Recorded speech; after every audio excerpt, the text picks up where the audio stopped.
अब नेक्स्ट करने वाले हैं मेथड 4। मेथड 4 क्या है? Using while loop. तो व्हाइल लूप को यूज करके कैसे हम अपनी स्ट्रिंग को रिवर्स कर सकते हैं वो इस प्रोग्राम की मदद से हम देखेंगे। तो इसमें भी वही हमने बेसिक चीजें करी है। सबसे पहले टेक्स्ट वेरिएबल के अंदर एक स्ट्रिंग को स्टोर किया है, देन रिजल्ट वेरिएबल जो है उसके अंदर एक एम्प्टी स्ट्रिंग ली है जिसमें हम अपनी रिवर्स वैल्यू को स्टोर करेंगे। देन यहाँ पर हमने एक चीज लिखी है index equal two lane of text -1। अब इसको मैं एक एग्जांपल स्ट्रिंग से लूंगा, जैसे अभी मैंने लिया अजय। यहाँ पर मैंने एक छोटी स्ट्रिंग ली है क्योंकि जो हमारा व्हाइल लूप का इटरेशन है वो अगर हम हेलो वर्ल्ड के लिए करेंगे तो बहुत ही लेंथी होगा, उसमें नंबर ऑफ इटरेशन जो होगी वो ज़्यादा होगी और हमें ज़्यादा यहाँ पर दिखाना पड़ेगा जिससे कि वीडियो लेंथी हो जाएगी। अब यहाँ पर हमारे पास कोड है index equal two lane of text -1। तो इंडेक्स के अंदर क्या वैल्यू है? इंडेक्स के अंदर वैल्यू है लेन ऑफ टेक्स्ट -1। जैसे ये अजय है तो इसकी लेंथ क्या है? इसकी जो लेंथ है वो हो जाएगी 4 इसकी लेंथ है। तो 4 - 1 इक्वल टू 3। तो इंडेक्स के अंदर जो हमारे वैल्यू स्टोर हुई है वो स्टोर हुई है 3। और जो अजय है इसके लिए इसको हम थोड़ा सेंटर में ले आते हैं।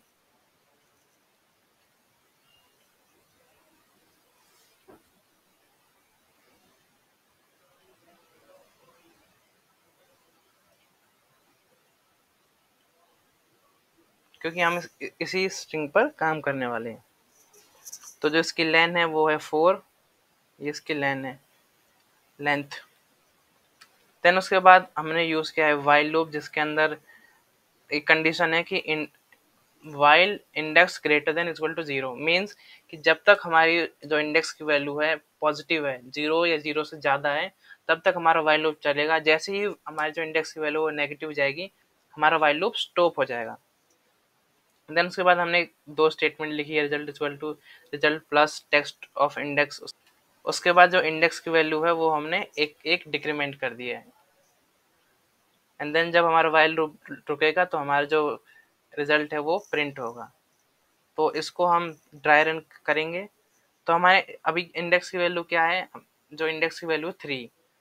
और हमने इसमें क्या लिखा है कि हमारी जो इंडेक्स की वैल्यू हर जितनी बार लूप चलेगा उतनी बार वैल्यू डिक्रीमेंट होने वाली है 1 से।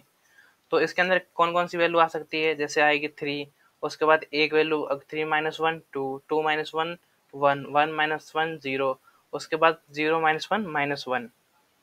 तो जब हमारा -1 होगा तो जो हमारा लूप है वो यहाँ पर स्टॉप हो जाएगा। तो इन चार इंडेक्सिंग के लिए, इन चार वैल्यूज के लिए हमारा व्हाइल लूप चलने वाला है। तो जो इसकी लाइन है ये वाली, इसमें हम एक एक करके वैल्यूज को डालेंगे हर एक लूप के लिए। तो इसको लिख लेता हूं मैं, result is equal to result plus text of index. यानी अगर जो भी इंडेक्स वैल्यू का हमें कैरेक्टर चाहिए टेक्स्ट में से वो वैल्यू यहाँ पर आएगी। तो अभी रिजल्ट में क्या वैल्यू है? रिजल्ट में इस फिलहाल वैल्यू है एक एम्प्टी। तो जब हमारा फर्स्ट आइटरेट होगा तो जो इंडेक्स के अंदर वैल्यू आएगी वो अभी आएगी 3। तो इसको लिख लेते हैं। जब हम लिखेंगे अभी रिजल्ट में क्या है? रिजल्ट में अभी हमारे पास एम्प्टी, देन टेक्स्ट ऑफ 3। अब हमें इसकी वैल्यू चाहिए तो इसके लिए हमें जो हमारे पास स्ट्रिंग है उसकी इंडेक्सिंग हमें पता होनी चाहिए। तो आज ये स्ट्रिंग है तो इसकी इंडेक्सिंग होगी 0 1 2 3 एंड टेक्स्ट ऑफ 3 लिखा है तो जो इसकी वैल्यू होगी उसमें कैरेक्टर आएगा y। तो यहाँ पर हमें y को प्लस करना है तो हम यहाँ पर y को प्लस कर देंगे और यहाँ पर रिजल्ट इसको भी लिख लेते हैं। और जब इसको सॉल्व करेंगे तो सॉल्व करने पर आएगा हमारे पास ओनली y, क्योंकि एक y के साथ हम एम्प्टी स्ट्रिंग प्लस कर रहे हैं। तो ये हो गया फर्स्ट आइटरेशन। अब सेकेंड आइटरेशन पे आते हैं जब जो इंडेक्स की वैल्यू है वो रहेगी 2। ठीक है, तो इसी स्टेटमेंट को दोबारा लिख लेते हैं, रिजल्ट इज इक्वल टू। और अब रिजल्ट के अंदर क्या वैल्यू है? रिजल्ट के अंदर जो इस टाइम वैल्यू है वो है ओनली y। तो यहाँ पर हम y लिखने वाले हैं, देन प्लस। अब हमें चाहिए टेक्स्ट ऑफ 2। तो टेक्स्ट ऑफ 2 इंडेक्सिंग में से देखते हैं तो हमारे पास टेक्स्ट ऑफ 2 इधर है जो कि है a। टेक्स्ट ऑफ इंडेक्सिंग है वो है a। टेक्स्ट ऑफ 2 में a कैरेक्टर स्टोर होगा। देन इसमें a हम ऐड करेंगे ऐड करने के बाद जो वैल्यू आएगी वो आएगी वाई ए, ये हमारे पास नई स्ट्रिंग आएगी, रिजल्ट की वैल्यू अपडेट हो रही है हर बार। देन अब आएंगे हम थर्ड आइटरेशन पे, तो इस बार जो इंडेक्स की वैल्यू हो जाएगी वो हो जाएगी 1, क्योंकि हर बार एक एक वैल्यू डिक्रीमेंट हो रही है। इसको दोबारा लिख लेते हैं, result is equal to, and result की वैल्यू क्या है, रिजल्ट की वैल्यू है वाई ए, जो कि पिछली आइटरेशन में अपडेट हुई थी। इसको ऐड करेंगे वाई ए प्लस, अब हमें चाहिए टेक्स्ट ऑफ 1, तो 1 इंडेक्सिंग पे क्या है, तो 1 इंडेक्सिंग पे हमारे पास जे, तो हम जे को लिखेंगे, यहाँ पे आएगा हमारे पास जे। अब इसमें जे को ऐड करेंगे यहाँ कोड में, प्लस जे, एंड जब सॉल्व करेंगे तो हमारे पास आएगा वाई ए जे। अगली बार आइट्रेट होगा तो इंडेक्स की वैल्यू हो जाएगी हमारे पास 0, और टेक्स्ट ऑफ 0 हमारे पास क्या है, अगर हम अपने स्ट्रिंग में देखें तो जो टेक्स्ट ऑफ 0 है वो है ए, यानी 0th पोजीशन पे ए कैरेक्टर प्रेजेंट है, तो यहाँ पर हम लिख देंगे ए।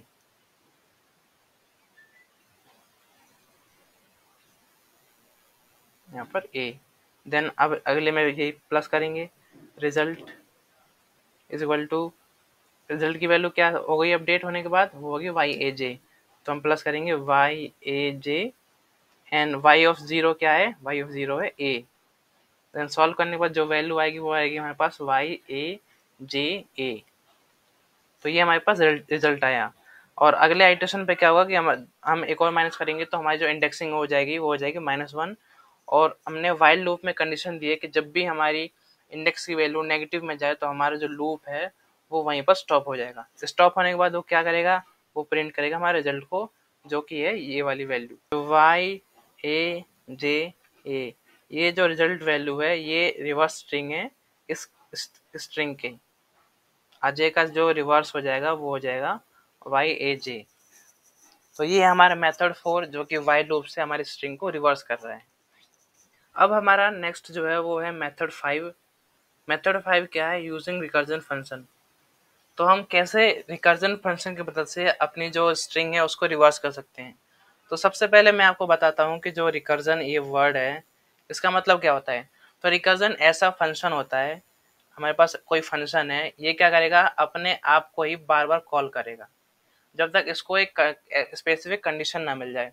तो जब ऐसी सिचुएशन होती है जिसमें एक फंक्शन बार बार अपने आप को कॉल करता है तो ऐसे फंक्शंस को हम कहते हैं रिकर्जन फंक्शन, जो कि यहाँ पर रिवर्स एसटीआर जो हमारे पास फंक्शन है वो एक रिकर्जन फंक्शन है। अब ये कैसे वर्क कर रहा है, तो सबसे पहले ये हमारी फंक्शन की डेफिनेशन है, तो जो हमारा इंटरप्रेटर है इसको तो रीड करेगा नहीं, जो सबसे पहले रीड करेगा वो करेगा text, text is equal to hello world. तो टेक्स्ट वेरिएबल के अंदर हमारे पास एक स्ट्रिंग है हेलो वर्ल्ड। देन उसके बाद हमने अपने जो फंक्शन है उसको कॉलिंग करी है रिवर्स एसटीआर, और उसके अंदर टेक्स्ट को पास किया है, और इसकी रिटर्न वैल्यू इस रिवर्स जो हमारे पास वेरिएबल है इसके अंदर स्टोर होने वाली है। अब यहाँ से कॉलिंग होने के बाद जो हमारी लाइन है वो यहाँ पहुँच जाएगी, यहाँ से एग्जीक्यूट होनी शुरू होगी, और यहाँ पर हम सबसे पहले हमारे पास एक कंडीशन है कि अगर हमारी जो स्ट्रिंग है, स्ट्रिंग क्या है एस, अगर वो एम्प्टी होती है यहाँ पर, अगर इक्वल टू एम्प्टी, तो हमें वो रिटर्न करेगा, मीन्स यहाँ पर हमारा जो रिकर्जन है वो स्टॉप हो जाएगा। अगर ये नहीं होता है, अगर ये नहीं होता है तो फिर ये एल्स पे जाएगा, रिटर्न करेगा, और यहाँ पर ये अपने आप को दोबारा कॉल करेगा। कॉल करने के साथ साथ क्या कर रहा है कि ये जो स्ट्रिंग हमारे पास बार बार आएगी उसका फर्स्ट एलिमेंट हमेशा वो अपने पास रख लेता है, यानी 0th इंडेक्स का जो एलिमेंट है वो अलग निकाल लेता है और उसको ऐड कर रहा है। तो जब ये रिकर्जन वर्क करेगा तो इसका जो स्टेप है मैं स्टेप बाय स्टेप आपको समझाता हूँ। तो जो सबसे पहला इसका स्टेप होगा उसमें हम जब फर्स्ट टाइम कॉलिंग करेंगे तो हमने लिखा रिवर्स एसटीआर, एंड इसके अंदर हमने पास किया लेट्स अज्यूम एक स्ट्रिंग एबीसी। क्या है हमारे पास ए बी सी, और इसकी इंडेक्सिंग लिख लेते हैं। इंडेक्सिंग कहाँ शुरू होती है, 0 से, 0 1 2, तो ये होगी इसकी इंडेक्सिंग। तो जब ये हमने लिखा तो ये हमारे फंक्शन में गया, सबसे पहले इसने चेक किया कि ये एम्प्टी है कि नहीं है। ये एम्प्टी नहीं है तो क्या करेगा, तो इसका जो फर्स्ट एलिमेंट है यानी 0th पोजीशन पे जो कैरेक्टर है उसे अलग निकाल के ऐड करेगा। तो जो इसका नेक्स्ट स्टेप में क्या करेगा, ये करेगा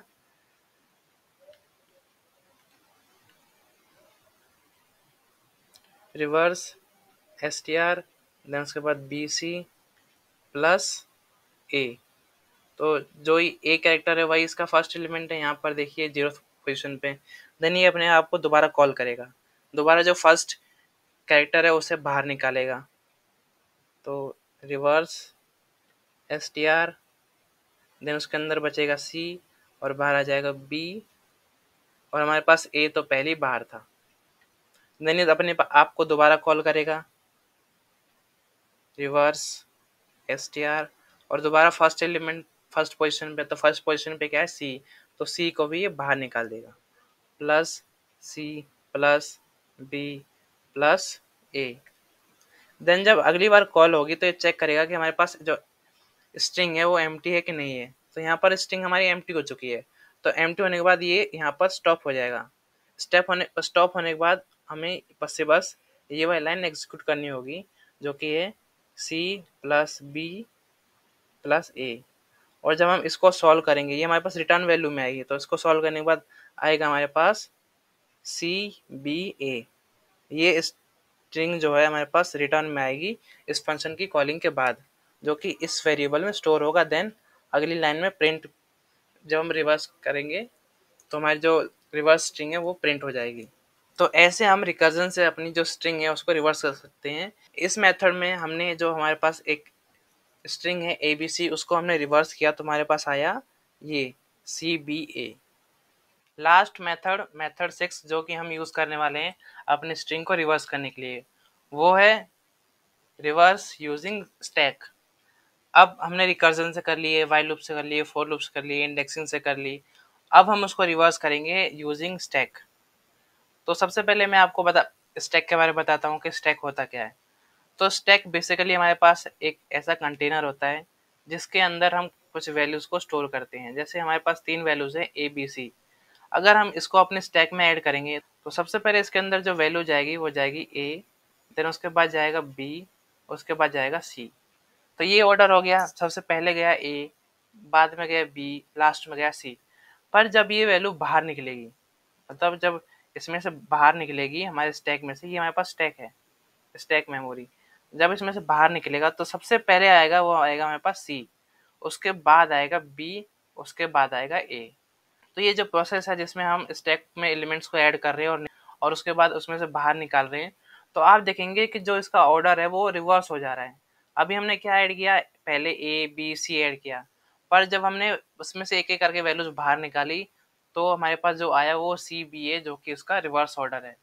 तो ये स्टैक की प्रॉपर्टी है कि जो भी एलिमेंट ऐड होगा हमेशा लास्ट में, फर्स्ट एलिमेंट यहाँ ऐड होगा, सेकंड यहाँ ऐड होगा, थर्ड एलिमेंट यहाँ ऐड होगा, फोर्थ एलिमेंट यहाँ ऐड होगा। पर जब यहाँ से इसको निकालने की बात आएगी, जब यहाँ से बाहर निकालना होगा, जैसे ये 4 हमारे पास एलिमेंट है, तो जो सबसे पहले निकलेगा वो निकलेगा हमारे पास 4, 4 वाला आइटम पहले निकलेगा, उसके बाद हमारे पास थर्ड वाला आइटम निकलेगा। यानी जो वैल्यू एक हमारे सबसे पहले गया पर वो सबसे लास्ट में निकलेगा। तो इसको एक टर्म के नाम से जानते हैं, वो है LIFO. LIFO means last in first out.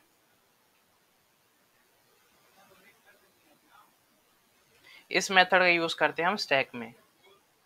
अब हम अपने जो स्ट्रिंग है उसको कैसे रिवर्स करेंगे स्टैक की मदद से, तो उसको सिंपल समझाऊंगा। तो यहाँ पर हमने बनाया एक कंटेनर जो कि है हमारा स्टैक। हमारे पास एक स्ट्रिंग है, हम ले लेते हैं अजय। ये हमारे पास एक स्ट्रिंग है, इसकी इंडेक्सिंग लिख लेते हैं क्योंकि यहाँ पर भी इंडेक्सिंग का यूज है 1 2 3 4। अब यहाँ पर देखिए हम चलते हैं अपने कोड पर। तो ये जो फंक्शन है ये है पॉप फंक्शन और पुश फंक्शन।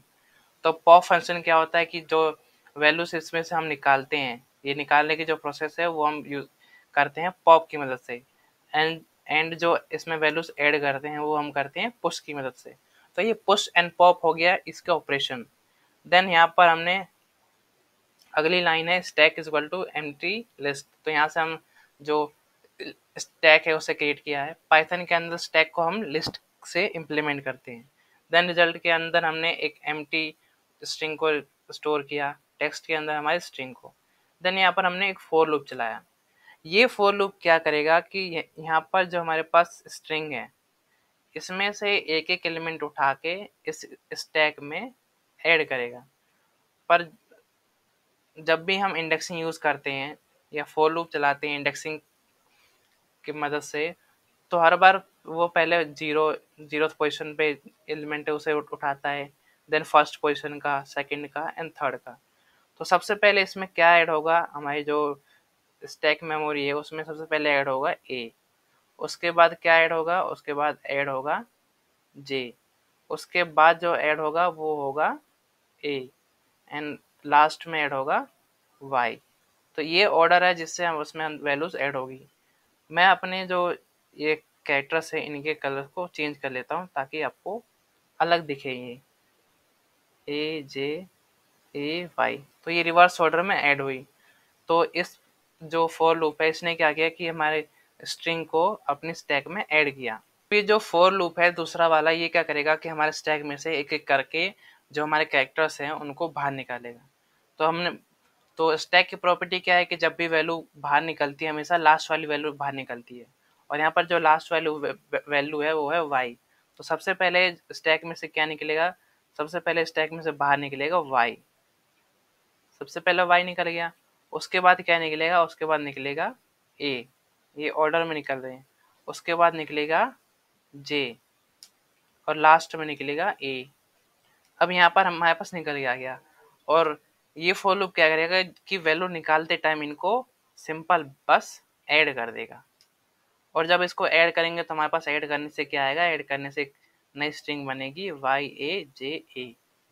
ये हमारे पास एक नई स्ट्रिंग बनी है, ये दूर नहीं है, ये इसी के पास है, कहीं आपको लगे कि ये कोई स्पेस है। तो ये हमारे पास बना यहाँ तक। उसके बाद हमें अपने रिजल्ट को प्रिंट करना है, जो कि ये आउटपुट में हमारे पास आ जाएगा। तो आप देखिए कि जो अजय स्ट्रिंग है हमारे पास, अजय, इसका जो रिवर्स है वो है ये, जो कि इस प्रोग्राम की मदद से हमने स्टैक यूज़ करके रिवर्स किया है। आई होप आपको सारे 6 मेथड समझ में आ गए होंगे। सारे इस मेथड्स की मैं जो फाइल है वो डिस्क्रिप्शन में ऐड कर दूंगा, ताकि अगर आपको समझना हो तो आपको आसानी से मिल जाए। जैसे यहाँ मेथड 1, मेथड 2, 3, 4, 5 और 6 सबका जो मैं पीडीएफ बना के डिस्क्रिप्शन में अपलोड कर दूंगा।